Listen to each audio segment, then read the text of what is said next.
Hello everyone, Tanya Siddiqui here, and today's topic is child initiated or child directed play. We would be looking to understand what is child initiated play and how it benefits children. We will also be looking at different perspectives on child initiated play, and we would be talking to or listening to Dr. Saleem, who is a renowned pediatrician working in Dubai for more than 30 years. Dr. Saleem would be talking to us about children's brain development, when does the brain development happens, and he would be proposing some ideas and suggestions for early childhood educators and caregivers of infant and toddlers to make them understand how to stimulate children's brain from an early stage so that children can have a healthy start in life. So now we are going to look at child-initiated play, what it is. It is any activity or play that is insinuated, instigated, led, and controlled by children. How it benefits children? It benefits children by enhancing their creativity, confidence, innovation, and instill in them conflict resolution skills, self-sufficiency, ownership, and opportunities for expression. Ingredients to promote child-initiated play. First of all, the environments must be pleasing to the eye, beautiful, well-planned, organized, and safe. And it must be resourceful with all the materials and equipments. And the materials must be appropriate for children who would be using those materials. They must be sufficient in quantities, and they must be kept at a level where children can have access to the materials at all time. And children must be encouraged to use the material as they like and whatever materials they want to use.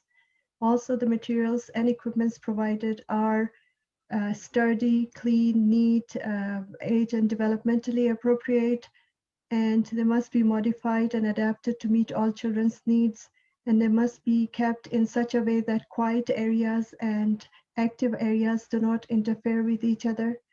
And the adults must be observant. They must know how to observe children in their surroundings. And this provides the adults the opportunities to observe children in their natural surroundings and can create pedagogical narrations. Those are documenting the children's play, their learning, their creations in as videos or as posters and putting them in the class. And also it gives the educators opportunities to understand what is working, what is not working, and to remodify their ways or their environment to meet all children's needs for their optimal development. And these are some of the perspectives on play. For example, Maria Montessori believed that no adult intervention was required when children were playing, and she called the adults as unobtrusive observers who set the stage by preparing the environment and then encourages children to explore that environment. And Rudolf Steiner was a big proponent on adult intervention in play. He believed adults should be moral and spiritual guides to children. Adults should do a great deal of storytelling during play, while Reggio Emilia emphasized adult facilitation of play and believed that children can lead their play scenario, but adults should be there to ask questions and prompt learners to get the most out of their play. And advocates of forest schools emphasized the importance of outdoor play that, while risky, helps students to engage in children-led and initiated play in natural and unstructured environments. And now, what are my thoughts about this child-initiated play?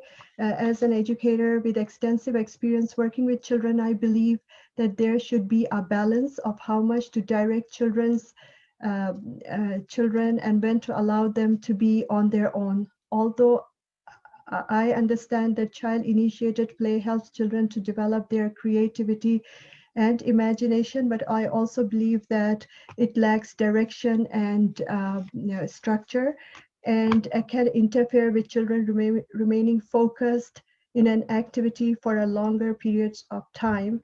and therefore adults' interference is needed. And also, I believe that when there must be some adult-directed activities in a childcare curriculum, because that helps the children to follow directions and to follow instructions, and that's also a part of learning for children.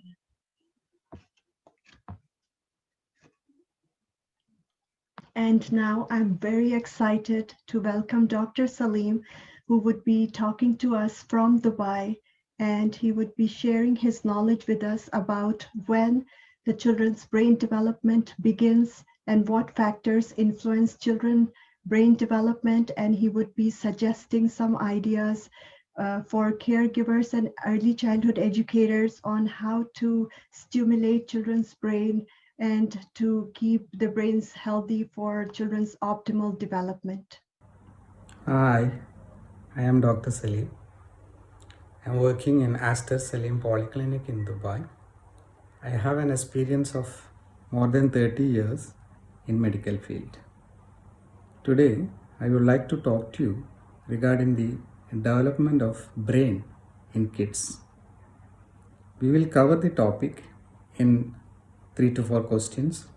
First one is, when does the brain start developing? It happens right in the uterus. By the time of birth, the basic structure of nervous system will be formed. After birth, the connections between the nerve cells, the neurons, happens, and this covering, the myelination happens. This majority of this event happens in first 2 years.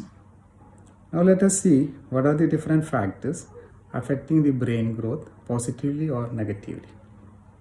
During pregnancy, mother's nutrition is very important, especially folic acid and iron. And mother's infections also can affect the brain development. Mother's physical and mental health, I stress mental health, is very important.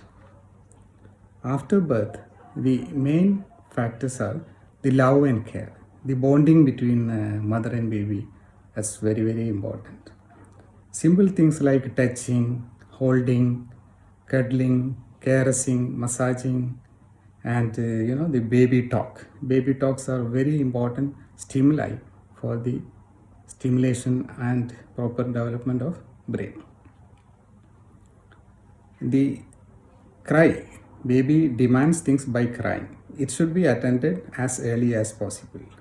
At any cost, social and emotional deprivation should be prevented. That will encourage the proper development of brain.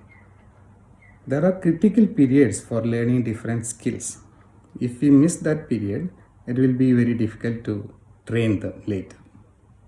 With that few words, I would like to thank you for giving me this opportunity. Thanks a lot.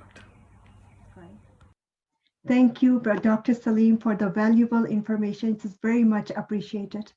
And thank you everyone for watching. Please do not forget to like and subscribe.